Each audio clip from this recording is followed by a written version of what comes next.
하나님의 말씀은 누가복음 8장 4절로 8절까지 말씀 읽고 그다음에 12절부터 15절 이렇게 제가 봉독하도록 하겠습니다. 누가복음 8장 4절로부터 시작합니다.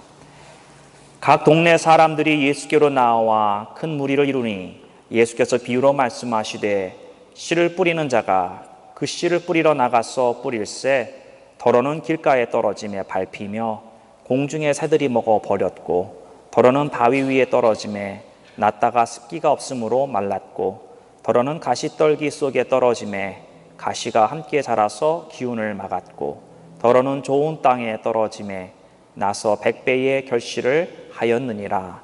이 말씀을 하시고 외치시되 들을 귀 있는 자는 들을지어다.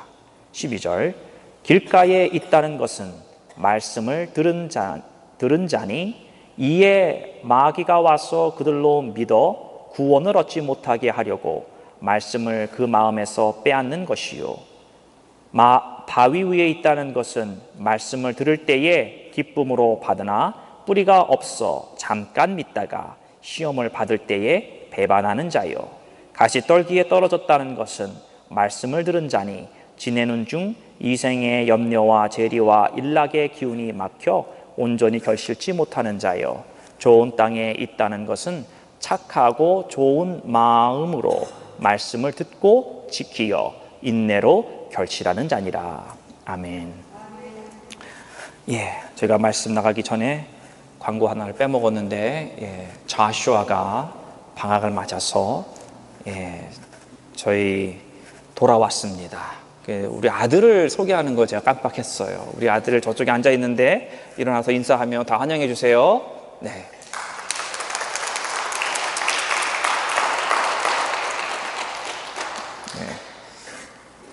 누구 닮아서 저렇게 잘생겼는지 몰라요.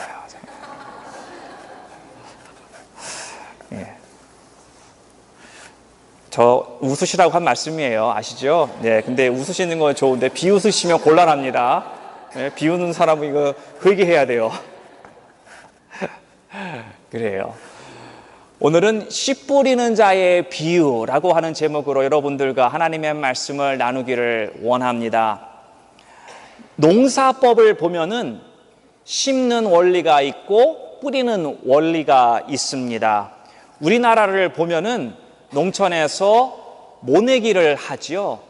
그러면은 이 사람들이 쫙 일렬로 서서 또 줄을 맞춰서 이 모를 하나씩 놓는다고 표현할까요? 이제 하나씩 심어 갑니다.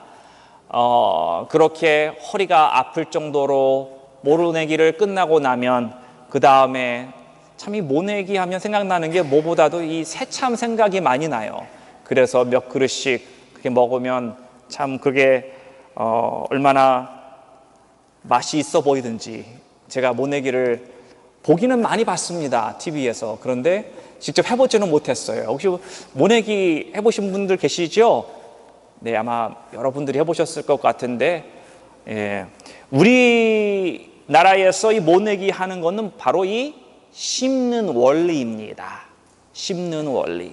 팔레스타인 지방에 가면은 이 농사법이 우리나라하고는 틀리는데 이 뿌리는 원리를 사용합니다. 그냥 씨앗을 뿌리는 거다. 모내기처럼 심는 게 아니라 씨앗을 그냥 뿌리는 거예요. 그래서 씨앗이 어디에 떨어졌느냐 이것이 중요합니다. 씨앗은 똑같은 씨앗을 뿌리는데 좋은 밭에 떨어졌다고 한다면 많은 열매가 맺히고 그러나 반대로 나쁜 밭에 떨어지면 그만큼의 결실이 없는 것이 바로 이 팔레스타인의 바로 농사법, 이 뿌리는 원리라는 것입니다. 그러면 제가 얘기한 좋은 밭은 그럼 어떤 걸 이야기하는 것이냐? 또 나쁜 밭이라고 한다면 무엇을 얘기하는 것이냐? 오늘 이 누가복음 8장에서 예수님께서 말씀하시는 이 밭에 대해서 여러분들과 말씀을 나눌 때에 큰 은혜의 시간이 되기를 바랍니다. 씨 뿌리는 자의 비유에는 4가지가 등장합니다. 제일 첫 번째로는 길짝밭이라고 우리가 표현을 하는데요. 이 4절 말씀과 12절의 말씀에 나옵니다. 12절 말씀 보면 이렇게 이야기를 합니다. 길가에 있다는 것은 말씀을 들은 자니 이에 마귀가 와서 그들로 믿어 구원을 얻지 못하게 하려고 말씀을 그 마음에서 빼앗는 것이요.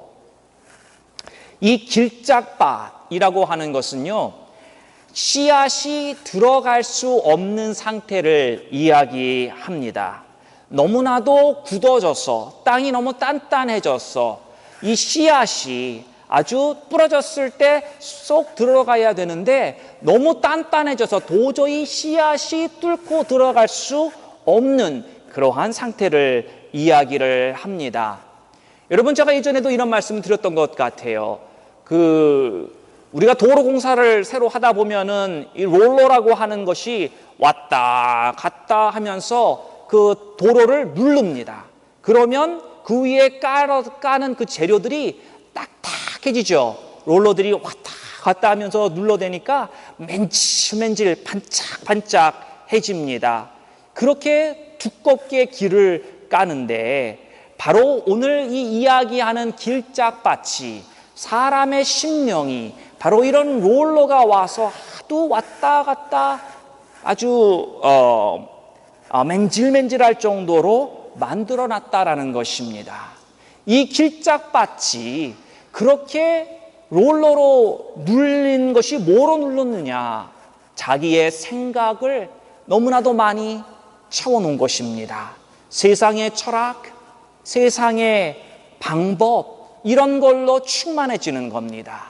자기의 의, 이런 것으로 아주 만질만질할 정도로 롤러가 그 심령을 딱딱하게 만들어 놓은 겁니다. 자기 의로 사는 사람, 자기의 의롭다함을 나타내고 자기 생각이 다인 줄 알고 사는 사람, 세상의 원리와 방법대로만 사는 사람이 바로 이 길짝밭입니다. 이 길짝밭은 오늘 12절에서 제가 읽었지만 마귀가 이 씨앗을 뺏어간다고 합니다. 여러분이 씨앗은 무엇을 얘기하는 거지요? 하나님의 말씀을 이야기하는 것입니다. 하나님의 말씀을 먹어야 사는데, 하나님의 말씀이 들어와야 구원을 받는 것인데, 마귀가 이 씨앗을 다 뺏어간다는 것입니다. 말씀이 이렇게 떨어질 때 이 말씀이 심령의 밭 가운데 쏙쏙 들어가야 되는데 그 말씀이 들어가지 못하도록 새처럼 와서 슉 날아와서 그 말씀을 채간다라는 것입니다. 그래서 구원에 이르지 못하도록 하려고 이렇게 이야기를 하고 있습니다. 여러분, 어떻게 그러면 새처럼 와서 채갈까요? 가장 보편적으로 마귀가 사용하는 방법은 설교 시간에 졸게 만들어서 말씀이 들어가지 못하도록 원천봉쇄하는 것입니다. 신기한 것은요, 꼭 조는 사람만 좁니다. 여러분들 잘 모르실 거예요. 제가 여러분들이 조나 안 조나 아마 학교를 오래 다니다 보면 선생님이 앞에 티나지 않게 이렇게 잠자는 방법을 뭐 이렇게 배운 분들도 있을 것 같은데, 근데 참 앞에 쓰면 다 보입니다. 그런데 그게 보면은 조는 사람만 졸고요, 찬양도 열심히 해요, 기도도 열심히 해요. 그런데 딱 이 설교 시간만 되면 설교 시작하면서 졸기 시작해서 끝날 때 기가 막히게 알고 깹니다. 참 신기해요. 제가 덴버에서 있을 때 보면 이 권사님 정말 너무나도 대단해요. 앞줄이 앉습니다. 두 번째, 세 번째 앞에 앉는데 설교 시작하면서 졸아요. 그리고 설교 끝나면서 딱 깨. 참 설교 끝납니다라고 말하는 것도 아닌데 어떻게 그렇게 잘하는지 몰라. 우리는 이렇게 하나님의 말씀이 들어가지 못하도록 마귀가 사용하는 가장 보편적인 이 방법, 설교 시간에 졸게 함으로 듣지 못하게 하고 그 말씀의 씨앗을 뺏어 가는데, 이런 사람을 우리는 길짝밭이라고 성경은 표현하고 있습니다. 그래, 이 목적이 뭐예요? 구원받지 못하게 하려고. 12절에. 그러니까 설교 시간에 상습적으로 조는 사람은 하나님의 말씀의 공급을 못 받죠.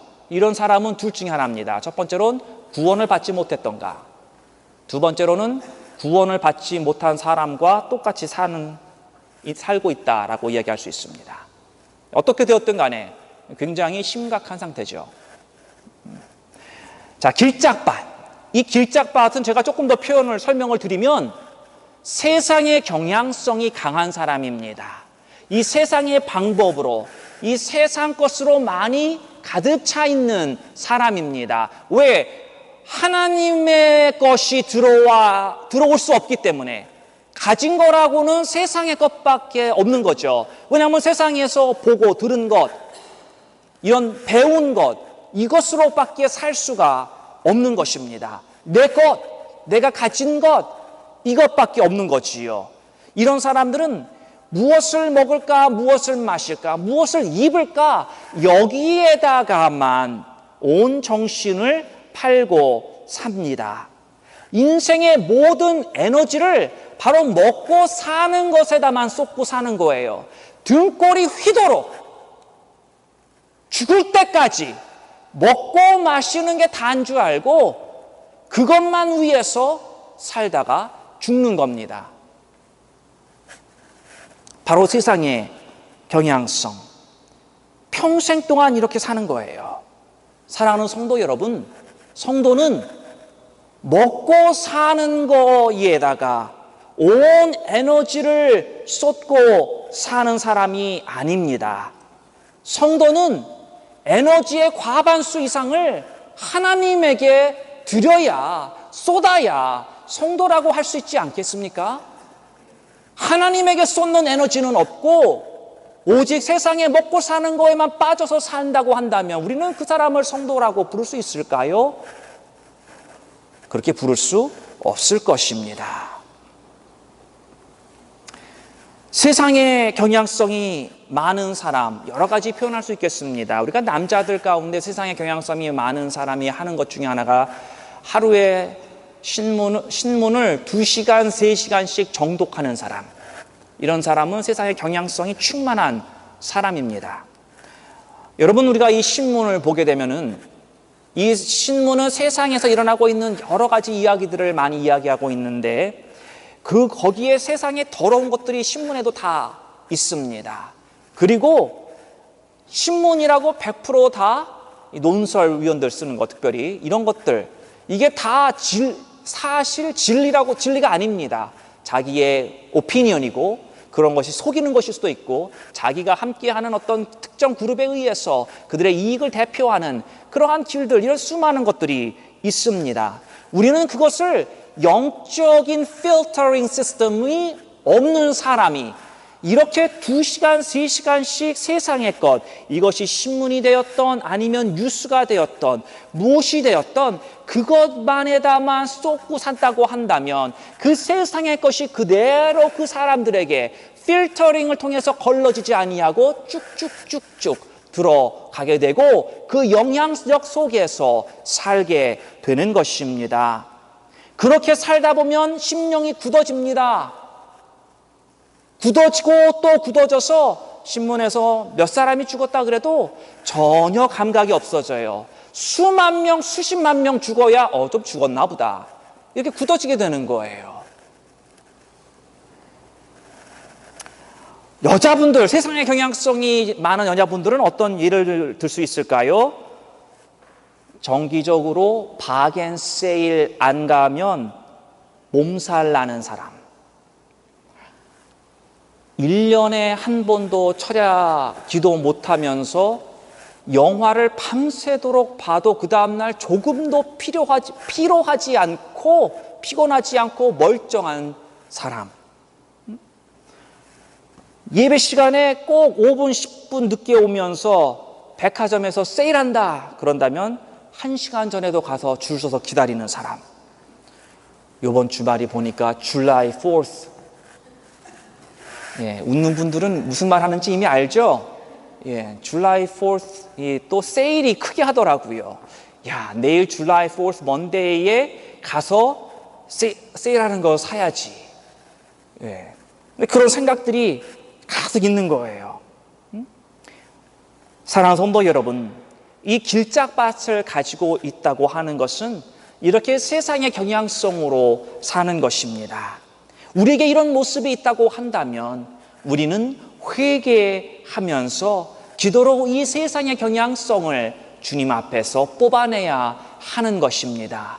내가 하나님 생각하기보다는 내가 세상의 생각이 앞서고 내가 이러한 모습을 가지고 있다는 것을 깨닫고 하나님 앞에 엎드리는 여러분이 되기를 바랍니다.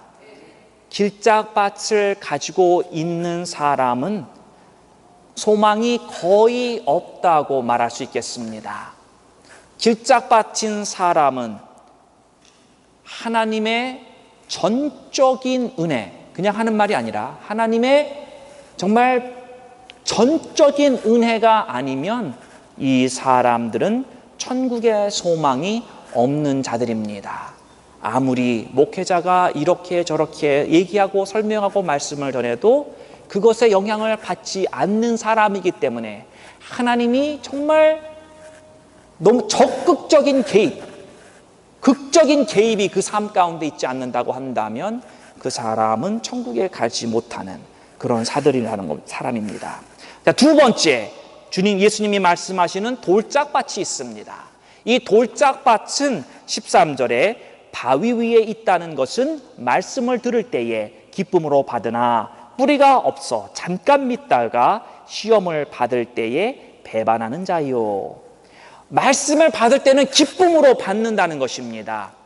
여러분, 이 네 가지의 지금 심령, 네 가지 밭이 나오면서 첫 번째 길짝밭에서는 말씀에 기쁨이 없습니다.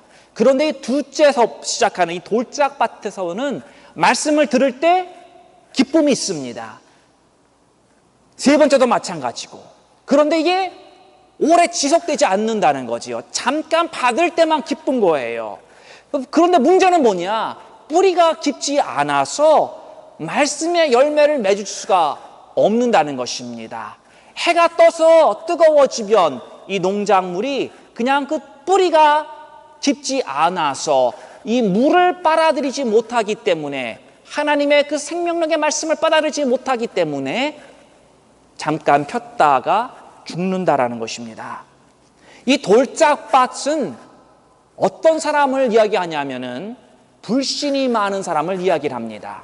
제가 첫 번째로 길짝밭은 세상의 경향성이 많은 사람이고, 두 번째 바로 이 돌짝밭은 불신이 충만한 사람입니다. 이 불신이 많은 사람은 오늘 이 돌짝밭의 표현을 하면 이런 거예요. 말씀이 전해집니다. 말씀을 듣습니다. 그 말씀을 들을 때에 그 마음속에 그래, 나도 이제 저 말씀대로 살아야지. 그래, 저렇게 살아야 되는 거야. 내가 말씀 꼭 붙잡고 내가 기도도 하는 가운데 그래, 저렇게 말씀대로 사는 게 복이지 그럼. 그렇게 말씀에 대한 결단이, 기쁨이 있습니다. 그러다가도 집에만 가면 그 마음이 싹 사라지기 시작합니다. 그 말씀이 없어져요. 그래서 며칠만 지나면 완전히 잊어버리고 예전에 살던 그대로 살게 됩니다. 왜요?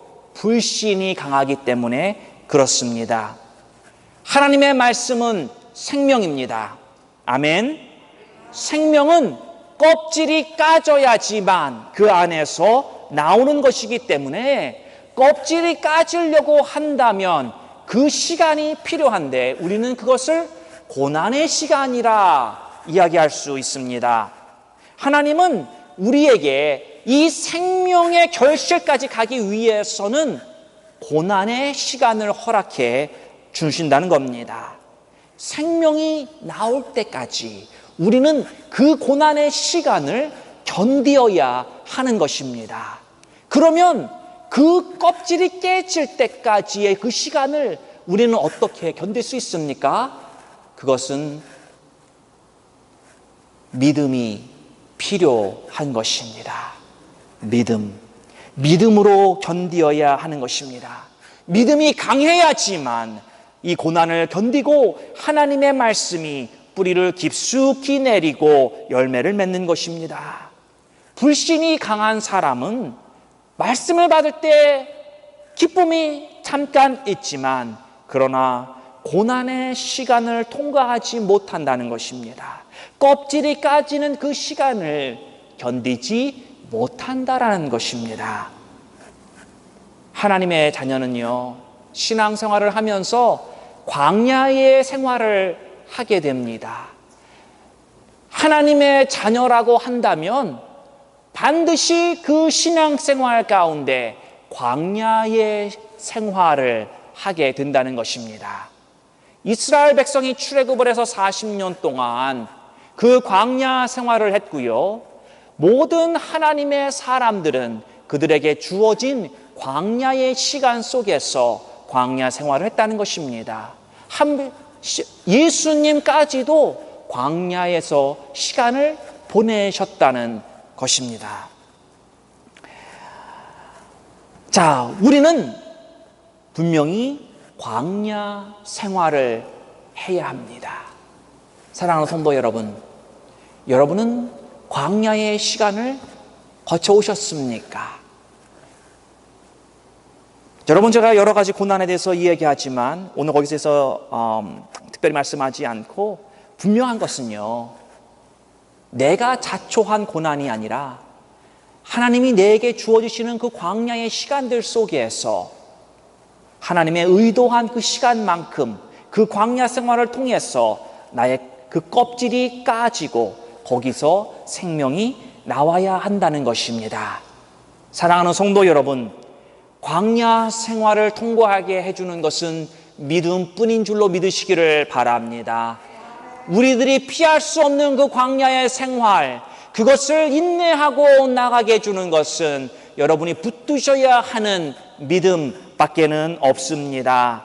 여러분들에게 있는 이 불신의 마음들, 분명히 기도하면서 그 불신을 회개를 하시든 십자가를 붙드시고 그 불신들을 다 축사하시고 믿음으로 생명까지 나가시는 우리 모든 성도님들 되시기를 주님의 이름으로 축원합니다.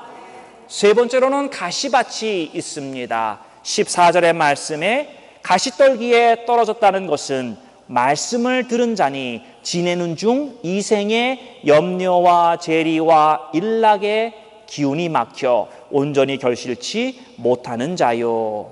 이 가시밭이라고 하는 데에 문제가 있습니다. 문제는 무엇이냐?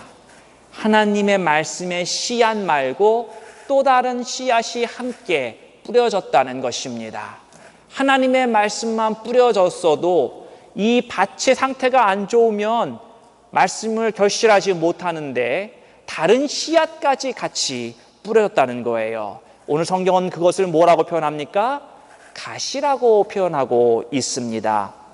이 다른 씨앗들이 알곡보다 더 빨리 자란다는 게 문제가 있습니다. 알곡이 그냥 막 생명이 충만해갖고 쭉쭉쭉 자라면 좋겠는데 오히려 그 반대로 이 가시가 더 빨리 자라서 알곡을 눌러서 결실하지 못하도록 한다는 것입니다. 그러면 이 알곡의 기운을 막는다고 표현하는 가시가 무엇입니까? 성경은 그것을 이생의 염려와 재리와 일락이라고 표현하고 있습니다. 여러분, 이것을 우리가 하나로 묶어서 표현한다 그런다면 바로 탐욕입니다. 탐욕이라고 하는 것이 무엇입니까? 내 것만 움켜쥐고 사는 것입니다.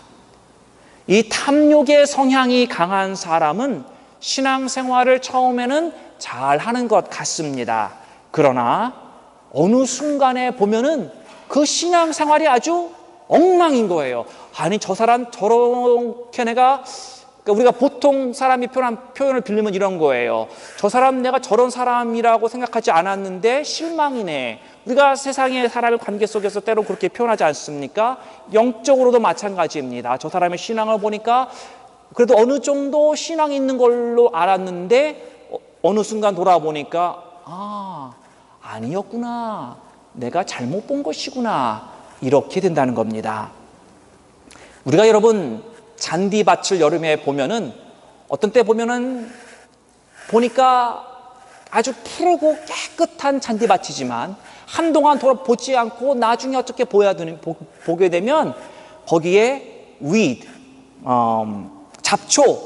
잡초가 그냥 너무나도 많이 솟아나와가지고 엉망이 되어진 그러한 잔디밭처럼 우리의 마음밭도 이러한 탐욕에 가득 차 있다고 한다면 처음에는 신앙생활 잘하는 것 같지만 그러나 아니다라는 것입니다. 탐욕이라고 하는 것은 성경에서 예수님이 우상숭배라고 이야기를 합니다. 맘몬을 사랑하는 것. 이 우상숭배인데요, 그 말은 무엇이냐? 하나님을 믿는 사람 같이 보여요. 하나님을 믿는 것 같아요. 그러나 하나님을 믿는 것이 아니라 자기의 목적, 내가 가지고 있는 목적을 신격화하는 것입니다. 다시 말하면 내가 가지고 있는 이 탐욕이 물질에 대한 욕망이 하나님으로 변한다는 것입니다. 그러니까 내 탐욕의 목적, 내가 가지고 있는 내 이 물질에 대한 욕망이 바로 실은 내가 하나님을 믿는 신앙생활이라고 하지만 실은 내 이 탐욕의 욕망이 신앙생활의 주체가 되어 있다는 것입니다. 그러니 뭐를 해도 이 탐욕이 뒤에서 움직이는 거예요. 내가 이것을 해서 나의 탐욕을 충족시킬 수 있는 것인가? 그 충족이 되면 움직이는 겁니다. 그러나 내 충족이 되어지지 않으면 헌신이라고 하는 것은 일어나지 않는 거지요. 탐욕이 많은 사람은 이렇게 생각할 수 있습니다. 돈 많이 버는 게 하나님의 축복이야. 그리고 돈을 많이 벌어요. 99개를 가지고 있습니다. 99개를 가지고 있는데 이 100개를 채우려고 그렇게 열심히 노력합니다. 그래서 100개를 채웁니다. 자, 그런데 이 100개를 채워도 자신만을 위해서 가지고 있는다는 게 문제예요. 내가 쓰는 것도 아까워서 안 쓰고, 이 탐욕이라고 하는 것이 얼마나 무서운지 모릅니다. 아까워 안 써요. 예를 들어서 가난한 사람이 보여도 정말 내 마음에 궁핍한 마음이 조금 일어나도 그 사람에게 도움을 주고 싶은 마음이 결코 생기지 않는다는 것입니다. 나누지 않는다는 것입니다. 또 교회에서 재정이 힘들어서 사역에 돌아가지 않아도 전혀 신경이 쓰이지 않아요. 전혀 딴 나라 얘기처럼 들린다는 것입니다. 어떻게 해서든지 내 배만 채우면 된다고 하는 내 자아 뒷속에서 움직이는 것이 바로 이 탐욕이라는 것입니다. 하나님을 이용해서라도 주님의 이름을 팔아서라도 내 탐욕을 채울 수만 있다면 하는 것, 바로 이 탐욕입니다. 얼마나 무서운 것인지 모릅니다. 돈고집, 내가 가지고 있는 이 돈고집, 자기 방법 고집, 이게 탐욕입니다. 상당히 위험한 성향이고, 이런 탐욕을 가지고 있는 사람은 신앙 성장이 상당히 더딥니다. 사랑하는 성도 여러분, 우리 마음밭에 이러한 가시들이 있지 않습니까? 결실하지 못하도록 생명의 기운을 촉하는, 그것을 누르는 바로 이러한 탐욕이 있다고 한다면 우리는 그것을 어떻게 해서든지 회개하면서 뽑아내야 될 줄로 믿습니다. 마지막 네 번째로는 옥토가 있습니다. 15절의 말씀 보면은 옥토에 대해서 말씀하기를, 좋은 땅에 있다는 것은 착하고 좋은 마음으로 말씀을 듣고 지키어 인내로 결실하는 자니라. 이 옥토는요, 무엇이 옥토냐? 하나님의 말씀의 씨앗이 뿌려질 때 그 말씀의 씨앗의 무게를 이 옥토는 견디지 못하고 그 말씀을 쭉 빨아들이는 거예요. 그 흙 가운데로 하나님의 말씀을 쭉 빨아들여서 말씀이 그 밭에 들어가서 뿌리를 내릴 수 있게 하는 것이 바로 옥토입니다. 사랑하는 성도 여러분, 신앙생활의 원리는 옥토입니다. 옥토가 돼야지 신앙생활이 제대로 됩니다. 우리가 신앙생활이 힘든 것은요, 바로 내가 옥토가 되지 않았기 때문에 힘든 것입니다. 옥토는 말씀이 뿌려지면 스스로 열매를 맺는 상태를 이야기를 합니다. 내가 애쓰여서 그래 열심히 내가 열매를 맺어야지 이렇게 하지 않아도 옥토는요, 말씀이 뿌려지면 스스로 열매를 맺는 상태라는 것입니다. 옥토가 안 되니까 신앙생활이 그렇게 지긋지긋하게 힘든 겁니다. 여러분, 그런 분 여기 계시죠? 나는 왜 이렇게 신앙생활하는 게 이렇게 지긋지긋하게 어려운가? 이유입니다. 기도하는 게 어려워요. 말씀을 들어도 어떻게 사람이 저렇게 살 수 있나? 이런 생각 들고요. 헌금을 드려라 그런다면 시험이나 들고 교회 안 나온다 그리고 좀 선한 일을 하라고 하면은 입술 삐쭉 내밀고 삐져요. 신앙생활 하는 게 너무나도 힘이 듭니다. 왜? 옥토가 안 됐기 때문인 거예요. 그러면 오늘 제가 이것을 마지막으로 나누면서 그러면 어떻게 하면 내 마음이 옥토가 되겠느냐? 오늘 그 말씀을 나누고 마치도록 하겠습니다. 옥토가 아니면 다른 세 개 중에 하나입니다. 그렇죠? 길짝밭이거나 돌짝밭이거나 가시밭 셋 중에 하나입니다. 그렇죠? 근데 또 이게 참 재미있는 게 뭐냐면요, 어떤 때는 내 마음이 길짝밭 같아. 그런데 또 어떻게 보면 내 마음이 또 돌짝밭이네. 또 어떻게 보면 또 내 마음이 가시밭이에요. 하여튼 여러분 밭이 뭔지는 본인만이 아시는 거니까 어떻게 하면 옥토가 되느냐? 여러분의 밭을 기경하면 되는 거예요. 기경하시면 되는 겁니다. 곡괭이를 가지고 모종삽으로 가시든지 땅을 자꾸만 여러분이 기경하셔야 되는 거예요. 계속해서 기경해야 된다.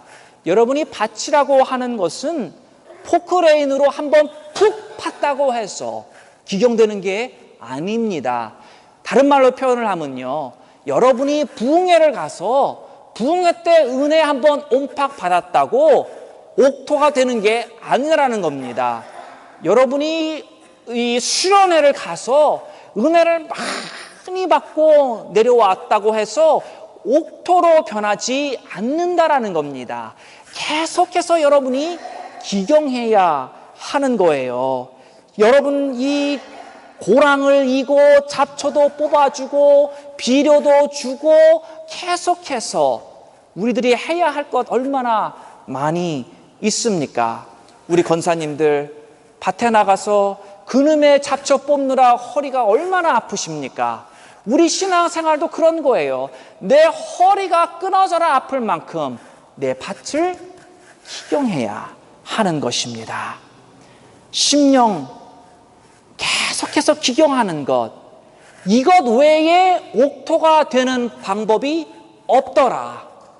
이 방법 말고 다른 방법이 있다고 한다면 좀 가르쳐 주세요. 저도 좀 배우게.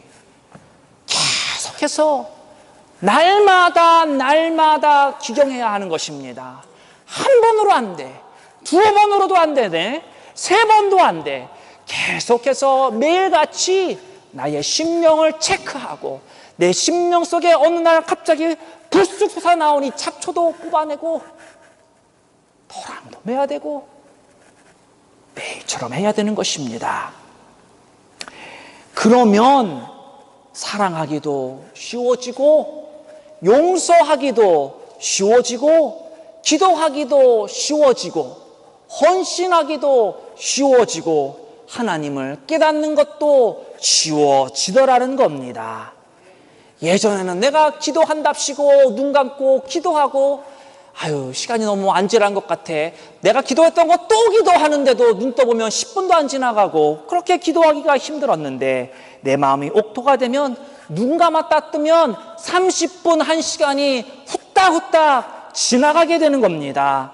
누가 나를 예전에는 미워한다고 누가 나를 미워하면 정말 그 사람 향해서 내가 그냥 가만 못 둬뒀는데 옥토가 되고 나니 그 사람을 사랑할 수 있는 마음이 생기고 헌금할 때 월요일 날 성경에 내가 헌금을 드려야지 하고 100불을 넣어놓으면 예전에는 주일날 아침에 보면 10불밖에 안 남았었는데 이제는 100불을 드릴 마음이 있었다고 그런다면 그 마음을 빼앗기는 것이 아니라 기쁜 마음으로 그 100불 하나도 잃어버리지 않고 주님 앞에 드리고 100불뿐만이 아니라 1000불까지도 하나님 앞에 드릴 줄 아는 기쁨의 헌신이 생긴다는 것입니다. 오늘 성경의 말씀 보면 좋은 땅에 있다는 것은 착하고 좋은 마음이 있어야 된다. 여기 착하고 좋은 마음은요, 깨끗한 마음을 이야기합니다. 속 안에 있는 돌덩어리를 제거하고 그 안에 있는 가시덩굴들을 제거하고 나무, 가지, 떨어진 것들을 다 제거해서 깨끗한 마음, 이 깨끗한 마음 무엇을 얘기합니까? 바로 하나님에게만 집중된 심령의 상태, 하나님에게만 집중된 것을 이야기합니다. 여러 가지 섞이지 않은 것, 세상으로도 섞이지 않고 불신으로도 섞이지 않고 탐욕으로도 섞이지 않고 오직 여호와 하나님, 오직 예수 한 분만으로 하나님이 아닌 다른 것에 집중을 빼앗기지 않은 오직 하나님, 오직 only Jesus, 이 주님만 붙들고 나아가는 상태를 이야기합니다. 두 번째로 15절에 인내로 결실한다. 15절에 이야기를 합니다. 인내. 내가 지금 저 주식에다가 100불을 투자하면 내년에 그것이 $1,000,000가 될 줄 안다면 거기에다가 투자를 하고 아무리 내가 힘들고 어렵고 가난해도 내가 손가락을 빨지언정 그 100불을 빼는 사람이 있겠습니까? 표정을 보니까 저는 안 늡니다. 분명히 뺄 겁니다. 필요하면 빼야죠. 이제 그런 분들은 참 제가 존경하겠습니다. 이분들은 탐욕이 없는 거예요. 탐욕이 해결되지 않은 사람만 100불 넣으면 $1,000,000 생긴다고 하면 좋아하잖아요. 근데 제가 조금 그것을 조금 이용한 거긴 한데요. 여러분, 그렇잖아요. 내가 조금이라도 인내해서 이 어려운 시간을 포기하지 않고 분명히 내가 1년이든 하나님이 정해놓은 그 시간이 지나면 반드시 내가 상상할 수 없는 너무나도 커다란 리턴, 그러한 것을 하나님이 준비해 두신 것을 내가 믿는 믿음이 있다면 나는 포기할 수 없는 것입니다. 저것을 내가 볼 줄 안다면 내가 아무리 힘들고 아무리 가난하고 아무리 없어도 저것을 내가 알면 믿는다고 한다면 그것을 포기하지 않는 것, 바로 이것이 인내이지 않습니까? 사랑하는 성도 여러분, 하나님께 계속해서 집중하시며 인내하시며 여러분의 심령을 날마다 기경하시기를 바랍니다.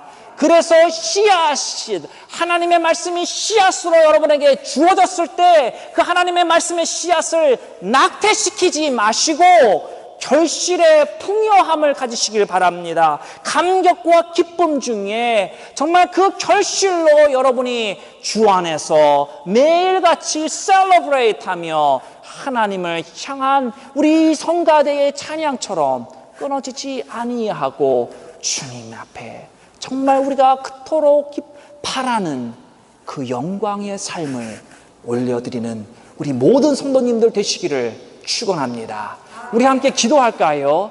우리 하나님, 여러분들의 말씀을 들으면서 여러분이 어떠한